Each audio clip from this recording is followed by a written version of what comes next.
Ballon d'Or 2021, the favorites for football's top individual honor, ranked. With Euro 2020 and the Copa America over, we now know which players are in with a realistic shout of lifting the Ballon d'Or later this year. There are plenty of stars who will hope to pick up a good few votes after strong seasons, but there are already a few emerging from the chasing pack as undisputed favorites to take home the greatest individual prize in football. Here's a ranked rundown of the most likely winners as it stands. Some excellent showings at the Copa America have dragged Neymar's name back into this conversation. However, he'll need a much better start to this season with PSG than he had last year, when injuries stopped him from reaching his best. There simply may be too much ground to make up, and a first top 5 finish since 2017 might be a more realistic target now. Federico Chiesa really shone towards the end of Euro 2020, and now there are more eyes on him than ever before.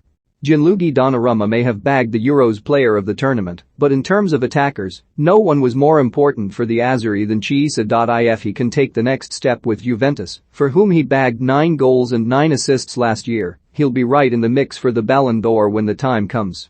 A regular part of the Manchester City side that roared to Premier League glory, even if it wasn't his best season individually, Raheem Sterling's stock rose to a new level with some inspirational performances at Euro 2020. He was England's hero as he led the Three Lions to the final and could easily climb up the standings if he can carry that form over to club level in 2021-22.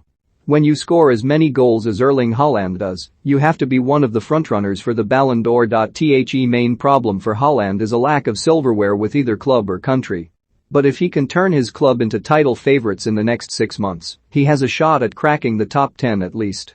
Tasked with carrying Real Madrid single-handedly at times, Karim Benzema has been producing some of the best football of his career across the past few seasons. A big showing at Euro 2020 upon his return to the France team would have helped his cause immeasurably, but what we actually got might actually have had the opposite impact. While his individual performances were strong, France's early exit, coupled with Madrid's own mediocrity, means Benz is a long shot at best.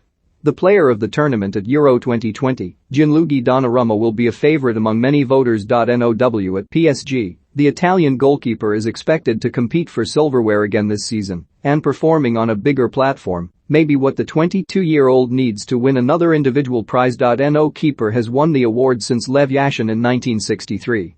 The fact that there is now a separate Yashin trophy for goalkeepers, also awarded by France Football, significantly reduces his Donnarumma's chances in the main category. Having come up short in League One, the Champions League and the Euros, Kylian Mbappé is going to need something special if he is to win his first Ballon d'Or this year. It's no secret that he is one of the best players on the planet, but without those trophies, it's hard to see Mbappé lifting the prize. He has not finished outside the top 7 since bursting onto the season back in the 2016-17 season.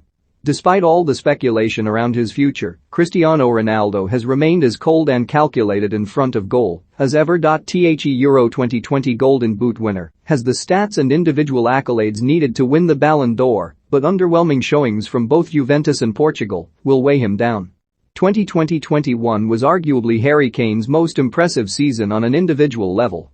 The Premier League's top scorer racked up 33 goals and 17 assists in 49 games and then bagged 4 goals en route to the final of Euro 2020. You can't ignore those numbers, but you also can't ignore the fact that England came up short at the Euros and Tottenham ended the season in 7th. He may break the top 10 or even 5, but the top prize seems unlikely for Kane.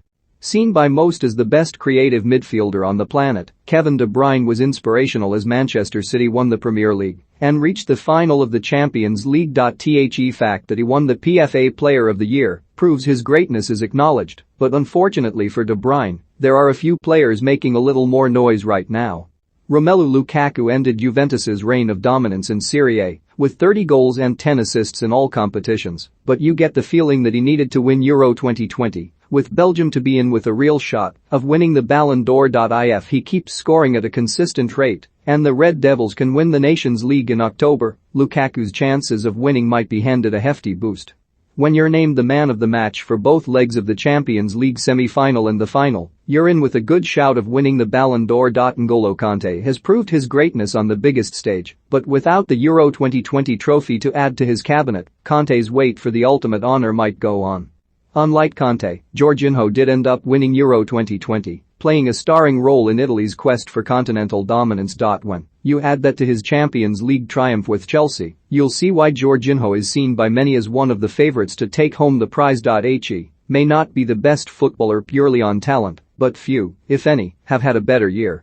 The deserving winner from 2020, it would be nice to see Robert Lewandowski's successes from last year acknowledged, but he might well end up with this year's trophy to wipe his tears away. The best striker on the planet for a while now, Lewandowski has dominated in the Bundesliga and performed at a level higher than nearly anyone else on the planet.